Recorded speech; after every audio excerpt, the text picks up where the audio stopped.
what's up everybody, this is Arshikan and you're watching MBA with Arshikan। इस video में हम बात करने वाले हैं MBA इन मार्केटिंग के बारे में, बट मैं आपको MBA इन मार्केटिंग के बारे में एक एग्जांपल से समझाऊंगी।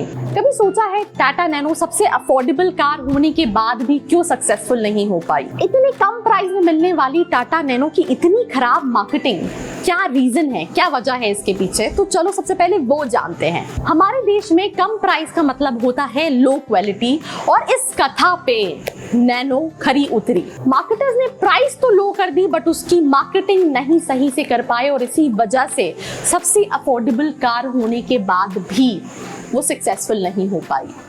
राइट, लख टकिया कार, हर फैमिली में, इंडिया में हर फैमिली का ड्रीम होता है कि हमारी खुद की कार होनी चाहिए, बट हर कोई वो अफोर्ड नहीं कर सकता। बट नैनो की वजह से हर इंसान के माइंड में जब वो लॉन्च होने वाली थी तो सबके माइंड में था कि हमें नैनो लेनी है, बट जैसे ही वो उसकी मार्केटिंग प्रमोशन स्टार्ट हुए वो कार कहीं ना कहीं फ्लॉप हो गई, और उसका पूरा का पूरा श्रेय कहीं ना कहीं मार्केटिंग को जाता है। तो ये मार्केटिंग होती क्या है, एसओपी क्या है, कैसे कॉलेज में अप्लाई करें, क्या पढ़ना रहता है, क्या सारी चीजें वो जानते हैं। तो अगर हम डेफिनेशन की बात करें, marketing is action of business of promoting and selling product services including market research and advertisement.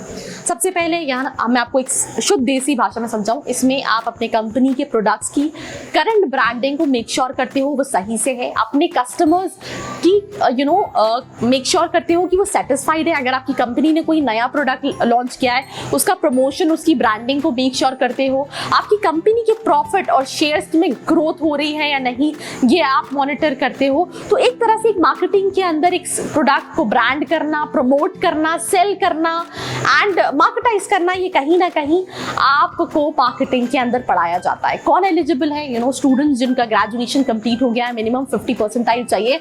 But अगर आप आईएम्स को टारगेट कर रहे हो तो वहां पे आपका एकेडमिक्स बहुत मैटर करता है। अगर आपका ग्रेजुएशन में मिनिमम 50 है तो बहुत डिफिकल्ट है। तो ये मिनिमम एलिजिबिलिटी क्राइटेरिया है अगर आप एमबीए करना चाहते हो। तो कोई भी स्टूडेंट किसी भी बैकग्राउंड का ग्रेजुएट हो, बीबीए हो, बीकॉम हो, बैचलर ऑफ डिजाइन हो, लॉ से हो, इंजीनियर हो, वो सब एमबीए इन मार्केटिंग ऑप्ट कर सकते हैं। तो सबसे पहले मैं आपका पहला कंफ्यूजन जो दूर करना चाहती हूँ, ये कोर्स आपके ग्रेजुएशन की फील्ड पे डिपेंड नहीं करता है। इसमें एडमिशन का प्रोसेस होता है, एग्जाम्स होते हैं कई सारे, कैट, सीमैट, जीमैट, स्नैप, जिसकी बेसिस पे आपका एडमिशन होता है। तो उसके साथ साथ आपका एकेडमिक्स देखा जाता है, आपका इंटरव्यू होता है, जीडी होता है, और उसके बेसिस पे एडमिशन मिलता है। अगर हम टॉप कॉलेजेस की बात करें, IIM Ahmedabad, IIM Bangalore, IIM Calcutta, SP Jain, ऐसे कई सारे कॉलेजेस हैं जो इसके लिए बहुत नामी कॉलेजेस हैं। बट इनमें एडमिशन के लिए आपका 99.99, 99.98 का स्कोर कैट में होना चाहिए।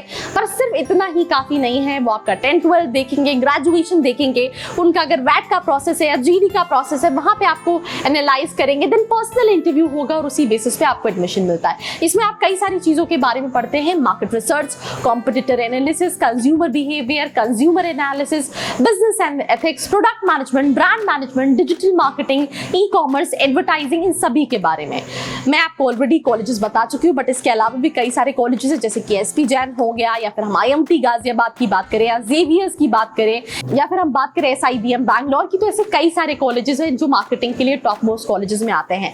इस पे मैं एक एक्सपर्ट के साथ भी वीडियो बनाऊंगी और भी डिटेल डिस्कशन करेंगे। तो उसके लिए अगर आपने चैनल को सब्सक्राइब नहीं किया है, जाके जल्दी से सब्सक्राइब करना है। और अगर आपको ये जानना है कि आपके प्रोफाइल के हिसाब से आप कौन से भी स्कूल्स को टारगेट कर सकते हो, नीचे एक प्रोफाइल एनालिसिस फॉर्म है जिसको फिल करके आप पूरी डिटेल्स ले सकते हो। Till then, take care. I hope you like this video. For more such videos, keep watching our channel And do not forget to like, share and subscribe.